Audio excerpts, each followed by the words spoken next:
30-40 இயக்கங்கள் சொல்றாங்க. ஆனா இன்னைக்கு வந்தது பாத்தீங்கன்னா வெறும் 300-400 பேர் கூட இல்லை. இல்லாத ஒரு இயக்கத்துக்கு தமிழ்நாடு அரசு இந்த முற்றுகை போராட்டத்துக்கு எப்படி அனுமதி தந்தது? காலையில இருந்து அந்த நீலாங்கரை ஏரியா வந்து மிகவும் பரபரப்பா இருந்தது.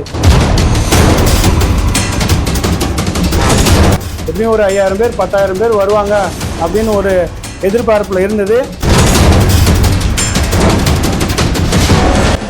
ஆக்சுவலா அந்த உருட்டுக்கட்டை எதுக்குன்னா சமையல் செய்யறதுக்கு தான் வந்து வாங்கி வச்சிருந்தது.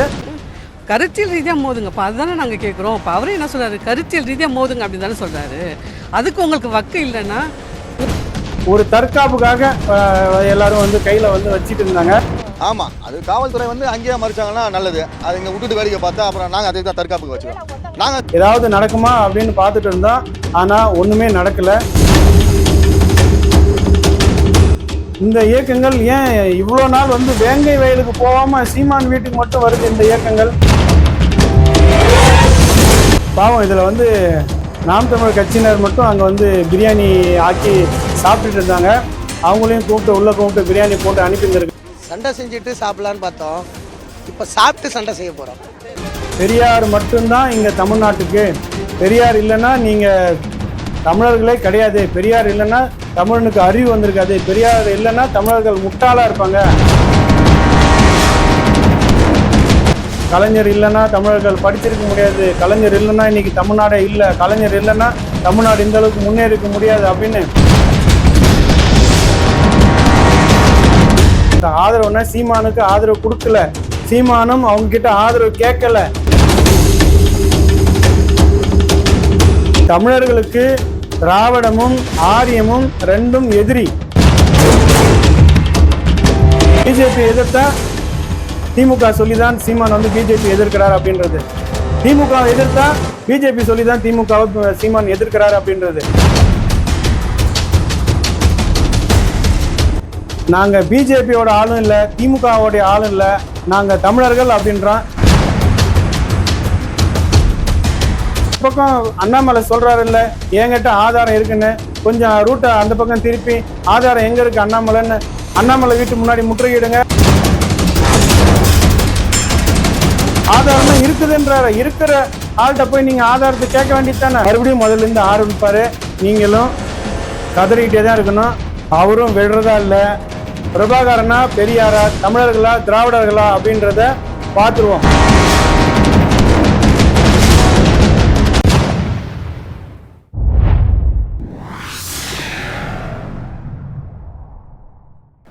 அனைவருக்கும் வணக்கம். இது தமிழர் யுகம் வலையொலி. இன்று சென்னை நீலாங்கரையில் காலை முதல் மிகவும் பரபரப்பாக இருந்தது. ஏன்னா கடந்த ஒரு வாரத்திற்கு முன்பு நாம் தமிழர் கட்சி ஒருங்கிணைப்பாளர் சீமான் அவர்கள் பெரியாரை பற்றி தவறாக பேசிவிட்டார் என்று ஒரு வாரத்திற்கு முன்னாடியே பெரியார் இயக்கத்தினர் வந்து முற்றுகை போராட்டம் செஞ்சாங்க. இன்று ஜனவரி 22 மீண்டும் மே 17 இயக்கம் மற்றும் பெரியாரிய இயக்கங்கள், பல இயக்கங்கள், அதாவது 30-40 இயக்கங்கள் வந்து சேர்ந்து இன்று நாம் தமிழர் கட்சி ஒருங்கிணைப்பாளர் சீமான் அவர்களின் வீட்டை முற்றுகையிட போவதாக அறிவித்திருந்தார்கள். நேற்று இரவு முதல் இன்று காலை வரை நாம் தமிழர் கட்சியினர் வந்து கிட்டத்தட்ட ஒரு 1000த்திற்கும் மேற்பட்ட உறவுகள் அங்கு வந்து இருந்தாங்க. ஒரு பக்கம் காவல்துறையும் இன்னொரு பக்கம் நாம் தமிழர் கட்சியினரும் அங்கு தயாராக இருந்தாங்க. அந்த நீலாங்கரையே இன்று மிகவும் பரபரப்பாக இருந்தது. இந்த பெரியார் இயக்கங்கள் மற்றும் மே 17 இயக்கங்கள் 30-40 இயக்கங்கள் சொல்றாங்க. ஆனா இன்னைக்கு வந்தது பாத்தீங்கன்னா வெறும் 300-400 பேர் கூட இல்லை. ஆனா இந்த 300-400 பேர் கூட இல்லாத ஒரு இயக்கத்துக்கு தமிழ்நாடு அரசு இந்த முற்றுகை போராட்டத்துக்கு எப்படி அனுமதி தந்தது? நாம் தமிழர் கட்சி அண்ணா யூனிவர்சிட்டி அந்த மாணவிக்காக போராடணும் அப்படின்னா அனுமதி மறுக்குது. டங்ஸ்டனுக்காக போராடணும்னா அனுமதி மறுக்குது. பரந்தூருக்கு போராடணும்னா அனுமதி மறுக்குது. இப்படி எல்லாத்துக்கும் அனுமதி மறுக்கிற இந்த தமிழ்நாடு அரசு இவங்களுக்கு மட்டும் எப்படி நீங்க அனுமதி கொடுத்தீங்க? காலையில இருந்து அந்த நீலாங்கரை ஏரியா வந்து மிகவும் பரபரப்பா இருந்தது. அந்த ஏரியாவே வந்து பாத்தீங்கன்னா அங்க இருக்கக்கூடிய மக்கள் பெரும் அச்சத்துல இருந்தாங்க. ஏன்னா ஒரு பக்கம் இவங்க வந்து 30-40 இயக்கங்கள் வர்றதா சொல்லியிருந்தாங்க. அதனால எப்படியும் ஒரு 5000 பேர் 10,000 பேர் வருவாங்க அப்படின்னு ஒரு எதிர்பார்ப்புல இருந்தது. இன்னொரு பக்கம் நாம் தமிழர் கட்சியினரும் கிட்டத்தட்ட ஒரு 1000-லேருந்து ஒரு 2000 பேர் வரைக்கும் அங்கே இருந்தாங்க. அவங்களும் வந்து தயாராக இருந்தாங்க. காணொலியெல்லாம் பார்த்துருப்பீங்க, எல்லாம் உருட்டுக்கட்டையோடு இருந்தாங்க. ஆக்சுவலாக அந்த உருட்டுக்கட்டை எதுக்குன்னா சமையல் செய்கிறதுக்கு தான் வந்து வாங்கி வச்சுருந்தது. ஒரு தற்காப்புக்காக எல்லாரும் வந்து கையில் வந்து வச்சுட்டு இருந்தாங்க. நாம் தமிழ் கட்சியினரும் வந்து தயாராக தான் இருந்தாங்க. இன்னைக்கு என்ன நடந்தாலும் பார்த்துலாம் அப்படின்னு நாங்களும் காலையிலேருந்து அதை என்னதான் நடக்குது அப்படின்னு பார்த்தோம். ஏதாவது நடக்குமா அப்படின்னு பார்த்துட்டு இருந்தோம். ஆனால் ஒன்றுமே நடக்கலை. ஒரு 200-300 பேர் கூட இல்லை. காவல்துறை அவங்கள வந்து கைது செஞ்சிருச்சு. இதே கொஞ்ச நாளைக்கு முன்னாடி கர்நாடகாவில் ஸ்டாலின் புகைப்படத்தை வச்சு மாலை போட்டு செருப்பால் அடித்தாங்க. அன்னைக்கெல்லாம் இந்த இயக்கங்கள் எங்கே போனாங்கன்னு தெரியல. அண்ணா யூனிவர்சிட்டி மாணவிக்காக இந்த இயக்கங்கள் வரல. கூட இது பரந்தூர் விமான நிலையம் வேணாம் அப்படின்னு சொல்லி 900 நாள் வந்து போராடுறாங்க. அதுக்காக இந்த இயக்கங்கள் வரல. மதுரையில் டங்ஸ்டன் அமைக்கக்கூடாதுன்னு அங்கே மக்கள் வந்து பல லட்சம் பேர் திரண்டு போராடினாங்க. அதுக்காக இந்த இயக்கங்கள் வரல. இப்படி வேங்கை வயல் இந்த இயக்கங்கள் ஏன் இவ்வளோ நாள் வந்து வேங்கை வயலுக்கு போகாமல் சீமான் வீட்டுக்கு மட்டும் வருது இந்த இயக்கங்கள்? வேங்கை வயலுக்கு அப்படியே அந்த 30-40 இயக்கங்கள் அப்படியே படையோடு வந்து வேங்கை வயலுக்கு போக வேண்டித்தானே, அங்கே போய் தீர்வு காண வேண்டித்தானே, அந்த வேங்கை வயலில் வந்து அந்த விஷயத்துக்கு எதிராக வந்து போராட வேண்டித்தானே. ஆனால் இவங்க இந்த மாதிரி விஷயத்துக்கு எதுக்குமே போராடாத இவங்க பெரியாரை பற்றி பேசிட்டா மட்டும் புத்துக்குள்ளே இருந்த பாம்பு வெளியில் வர மாதிரி அப்படியே பொதுன்னு வராங்க.